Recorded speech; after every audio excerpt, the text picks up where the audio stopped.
खबरों में सिर्फ कोविड ही सुनाई दे रहा है। हर रोज इतने सारे केस सामने आ रहे हैं। मेरे मन में बहुत सारी शंकाएं हैं कि ये असल में है क्या। तुम्हारी शंकाएं मैं दूर करने की कोशिश करती हूँ। कोरोना वायरस को ही कोविड-19 कहा जाता है। अच्छा, तो ये कोविड-19 बीमारी होती क्या है और ये पहली बार कहाँ सामने आई थी? कोविड-19 बीमारी SARS-CoV-2 वायरस के कारण होती है। यह पहली बार दिसंबर 2019 में चीन के वुहान में सामने आई थी। और इसे महामारी क्यों कहा जा रहा है? किसी भी बीमारी को महामारी तब कहा जाता है जब वह पूरी दुनिया को प्रभावित करती है। कोरोना एक ऐसी ही बीमारी है, इसीलिए इसे महामारी कहा जा रहा है। क्या ऐसी महामारियां पहले भी आई हैं? हाँ, पहले भी ऐसी कई महामारियां आई हैं। इनमें से अधिकांश वायरस के कारण ही थी, जैसे कि स्पेनिश फ्लू और चेचक। इतना छोटा सा वायरस इतनी बड़ी महामारी कैसे फैला सकता है? लेकिन वायरस में डीएनए या आरएनए होता है, जिससे वो संक्रमित व्यक्ति में अपनी संख्या बढ़ा सकते हैं। SARS-CoV-2 एक आरएनए वायरस है। आरएनए का प्रयोग करके अपनी संख्या बढ़ाने के क्रम में वायरस कुछ त्रुटियां करता है और ये त्रुटियां अन्य रूपों को जन्म देती हैं। कभी कभी कुछ प्रकार तेजी से फैलते हैं और मूल वायरस की तुलना में अधिक गंभीर बीमारी का कारण बन जाते हैं। SARS-CoV-2 बदल रहा है और नए रूपों को जन्म दे रहा है, जो दुनिया भर में कोविड-19 महामारी की लहरें पैदा कर रहे हैं। SARS-CoV-2 के कौन कौन से विभिन्न प्रकार आज तक ज्ञात हैं? दुनिया के अलग अलग हिस्सों में SARS-CoV-2 के नए वेरिएंट सामने आए हैं। आपने कुछ नाम तो सुने ही होंगे, जैसे B117 यानी alpha variant, B1427, B1617 delta variant और हाल ही में नया डेल्टा प्लस वेरिएंट यानी AY। वेरिएंट्स में जो म्यूटेशन है वो वायरस को संक्रमण में कैसे मदद कर रही हैं? जब वायरस किसी व्यक्ति को संक्रमित करता है तो यह शरीर में प्रतिरक्षा प्रतिक्रिया को शुरू करता है, जिस कारण वायरस के खिलाफ एंटीबॉडी बनती है। एंटीबॉडी वायरस के प्रभाव को रोकती है।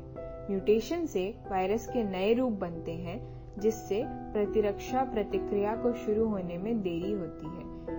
इससे वायरस अधिक लोगों तक फैलता है। अच्छा, तो क्या हम इसी कारण भारत में दूसरी कोविड-19 लहर देख रहे हैं? नया डेल्टा वेरिएंट B1617 भारत में दूसरी कोविड-19 लहर का मुख्य कारण है, क्योंकि ये मूल वायरस से अधिक संक्रामक है। और तो और कोविड बचाव संबंधी दिशा निर्देशों में ढिलाई के कारण भी पहली लहर की तुलना में दूसरी लहर ने अधिक प्रभावित किया है। ये कोविड-19 बीमारी जो इतने लोगों में फैल रही है, ये आखिर फैलती कैसे है? कोविड-19 SARS-CoV-2 वायरस ले जाने वाली बूंदों से फैलता है। ये बूंदें कई प्रकार से फैल सकती है, जैसे जब कोई संक्रमित व्यक्ति 6 फीट से कम की दूरी के भीतर भीड़ भाड़ वाले क्षेत्रों में स्वस्थ व बिना मास्क पहने लोगों के सामने बात करता है, खांसता है या छींकता है, अथवा अगर कोई संदूषित सतहों को छूता है और फिर लापरवाही से अपने नाक या मुंह को गंदे हाथों से छू लेता है। अच्छा, तो ये वायरस बूंदों से भी फैल सकता है? तो फिर ये वायरस शरीर के कौन से अंगों को प्रभावित करता है, जरा ये तो बताना। वायरस हमारे फेफड़ों, हृदय, रक्त कोशिकाओं, गुर्दे, कलेजे और आंतों को प्रभावित करता है, क्योंकि इनमें ACE2 रिसेप्टर्स होते हैं, जिनकी मदद से वायरस कोशिकाओं में प्रवेश करता है और अपनी संख्या बढ़ाता है। अगर उचित उपचार ना किया जाए तो वायरस अंगों को खतरनाक रूप से खराब कर सकता है। तो ये वायरस हमारे अंगों को कैसे नुकसान पहुंचाता है? रक्त कोशिकाओं के संक्रमण पर उनके अंदर रक्त का थक्का जम जाता है। इससे अंगों में रक्त का प्रवाह रुक जाता है और रक्तचाप में वृद्धि होती है। हमारे फेफड़ों में एल्वुलाई नामक वायु थैली होती है। इनके संक्रमित होने पर शरीर में ऑक्सीजन की कमी हो जाती है, जो बदले में अन्य सभी अंगों को प्रभावित करती है। विभिन्न अंगों के संक्रमित करने पर वायरस उनमें सूजन का कारण बनता है। अत्यधिक सूजन शरीर में साइटोकाइन स्टॉर्म का कारण बनती है, जो इन अंगों को नुकसान पहुंचा सकती है। वायरस पाचन तंत्र को भी संक्रमित करता है, जिससे मतली, उल्टी और दस्त होते हैं।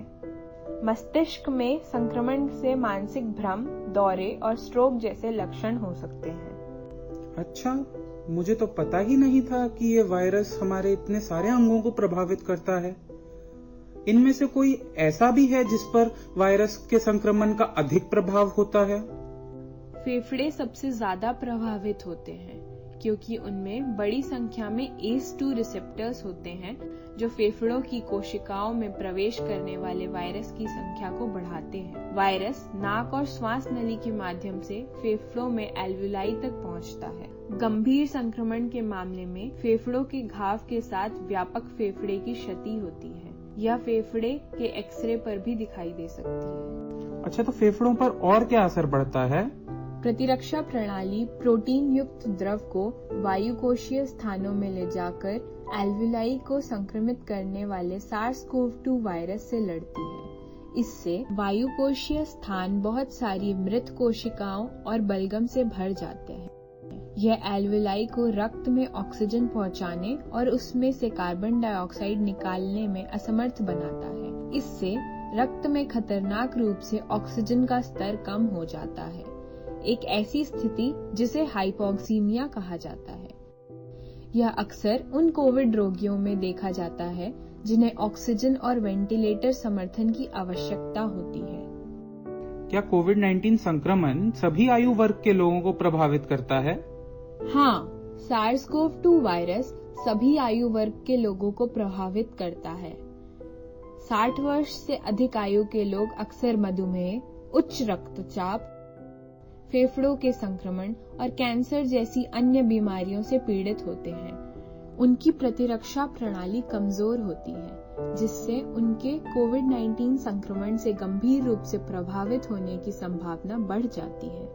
अगर कोविड-19 ने सभी आयु वर्ग के लोगों को प्रभावित किया है, तो बच्चे वयस्कों की तुलना में कम प्रभावित क्यों थे? वैज्ञानिकों का मानना है कि वयस्कों की तुलना में बच्चों में वायु कोशिकाओं में ACE2 रिसेप्टर्स की संख्या कम होती है, इसीलिए उनके संक्रमित होने की संभावना भी कम होती है। इसके अलावा बच्चों में अविकसित प्रतिरक्षा प्रणाली होने के कारण उनमें साइटोकाइन स्टॉर्म होने की संभावना भी कम होती है, जबकि वयस्कों में ACE2 रिसेप्टर्स की संख्या बहुत अधिक होती है, जो वायरस के प्रवेश बिंदु होते हैं, और वयस्क भी संक्रमण से लड़ने के लिए साइटोकाइन स्टॉर्म जैसी प्रतिरक्षा प्रतिक्रिया उत्पन्न करते हैं। नतीजन वे बच्चों की तुलना में अधिक गंभीर रूप से प्रभावित होते हैं। अच्छा, चलो ठीक है। तो तुम क्या मुझे ये बता सकते हो कि कोविड-19 का संक्रमण कितने समय तक रहता है? एक कोविड-19 संक्रमण आमतौर पर लगभग 14 दिनों तक रह सकता है। पहले 4-6 दिनों तक वायरस मानव शरीर में इंक्यूबेट करता है। इस समय के दौरान शरीर अपने सैनिकों यानी कि प्रतिरक्षा कोशिकाओं को विकासशील संक्रमण से लड़ने के लिए जगाना शुरू कर देता है और इसीलिए लक्षण दिखाई देने लगते हैं। बहुत गंभीर संक्रमण के कुछ मामलों में रोगियों को साइटोकाइन स्टॉर्म का अनुभव होता है, क्योंकि शरीर संक्रमण से बड़े पैमाने पर लड़ता रहता है। यदि अनुपचारित छोड़ा जाए तो यह घातक हो सकता है, क्योंकि एक बहुत ही उच्च प्रतिरक्षा प्रतिक्रिया संक्रमित व्यक्तियों की स्वस्थ कोशिकाओं को नष्ट कर सकती है।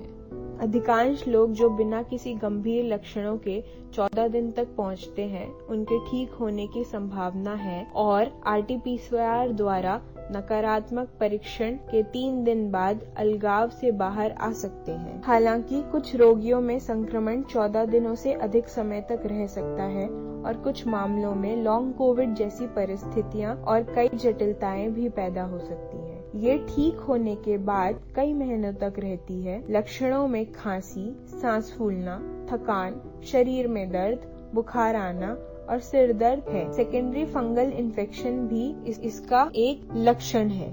यह कोविड तो बहुत ही खतरनाक बीमारी मालूम होती है। मुझे इस संक्रमण से बचने के लिए क्या क्या करना चाहिए? कोरोना वायरस हवा में बूंदों के माध्यम से फैलता है और सतहों पर मौजूद हो सकता है। इसीलिए आप मास्क का ठीक से उपयोग करें, सार्वजनिक स्थानों पर उचित सामाजिक दूरी बनाए रखें, समय समय पर अच्छे से हाथ धोते रहें और बार बार छुए जाने वाले सतहों की सफाई करते रहें। बंद जगहों पर उचित वेंटिलेशन बनाए रखें जहां लोग एक साथ बैठते हैं या काम करते हैं।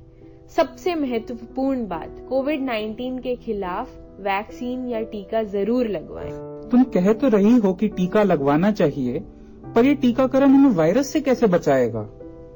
शरीर में प्रवेश करने वाली किसी भी वस्तु को शरीर दुश्मन यानी एंटीजन की तरह देखता है।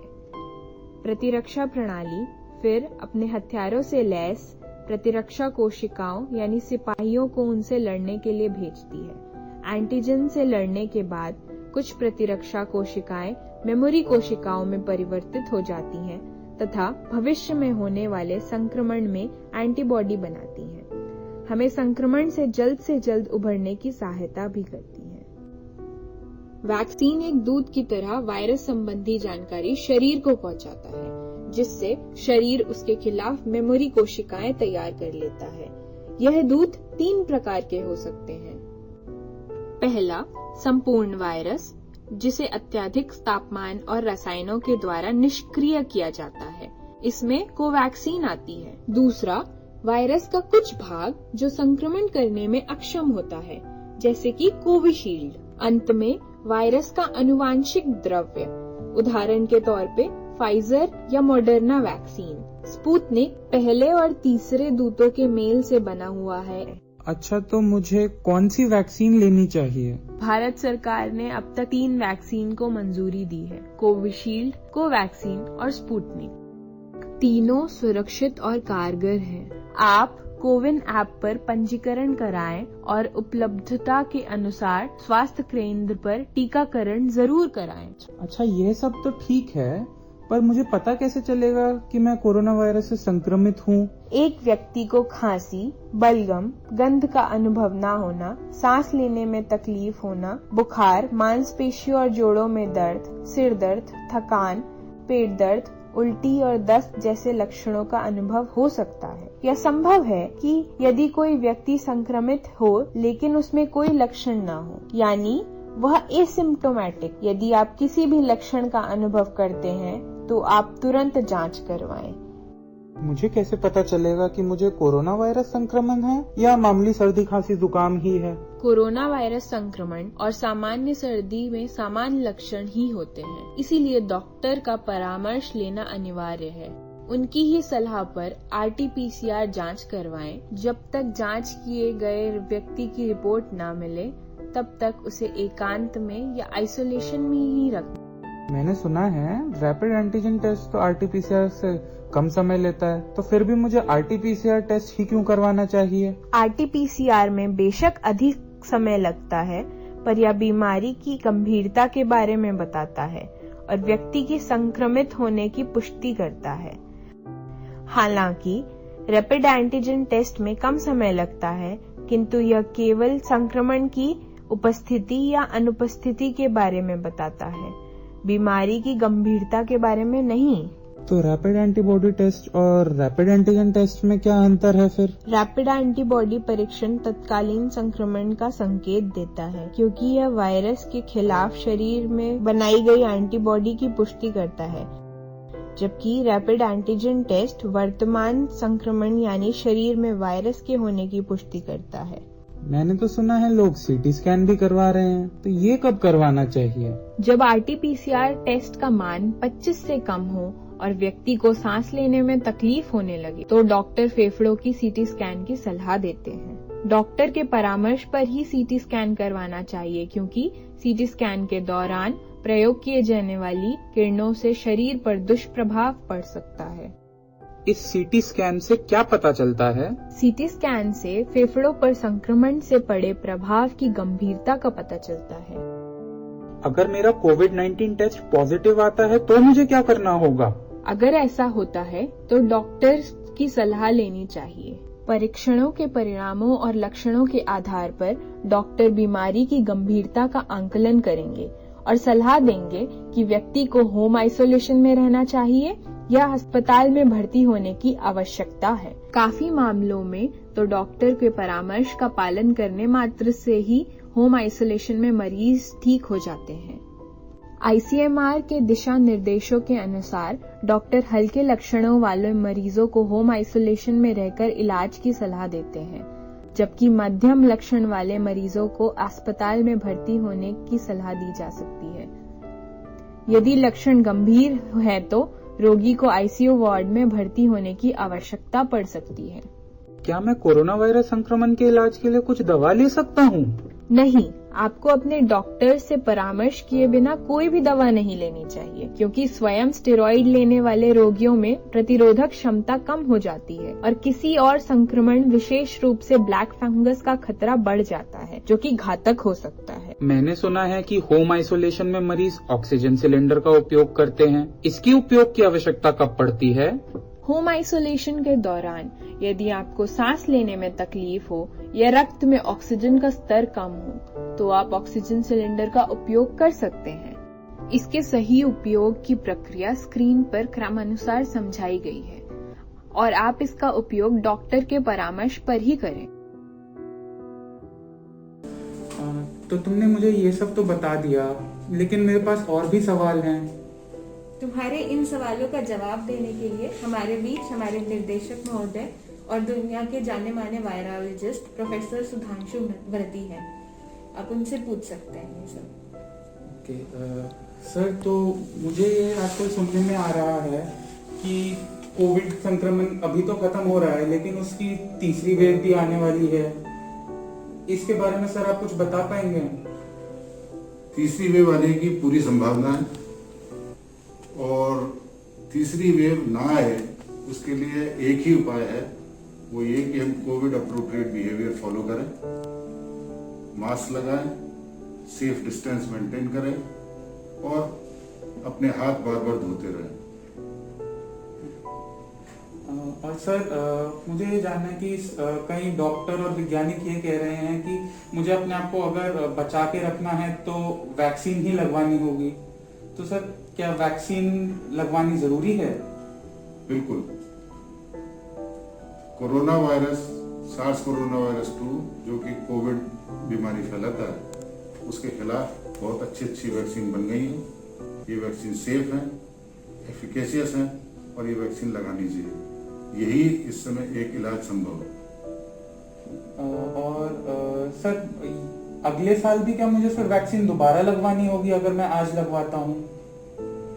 इस बारे में अभी कुछ भी कहना जल्दी होगा, क्योंकि अभी हमारे पास पूरा डाटा वैक्सीन की एफिकेसी का नहीं है। लेकिन मुझे लगता है कि शायद हमें अगले साल वैक्सीन की डोज लगानी पड़ेगी, लेकिन तब तक हमें इंतजार करना पड़ेगा और डाटा का। और सर, वैक्सीन के अलावा क्या कोई ऐसी दवाइयां भी हैं जिन्हें लेकर मैं कोविड संक्रमण से बच सकता हूँ? फिलहाल तो कोई ऐसी दवाई नहीं है जो कि इस बीमारी का इलाज करती हो या उसको लेने से बचाव हो सकता हो। जो भी दवाएं दी जा रही हैं वो कोविड से संबंधित लक्षणों को आधार पर मरीज को आराम पहुंचाने के लिए दी जा रही है। तो कोई भी दवा जो कि कोरोना वायरस के खिलाफ काम करती है, ऐसी कोई दवा अभी नहीं है। सर, आपका बहुत बहुत धन्यवाद। Thank you.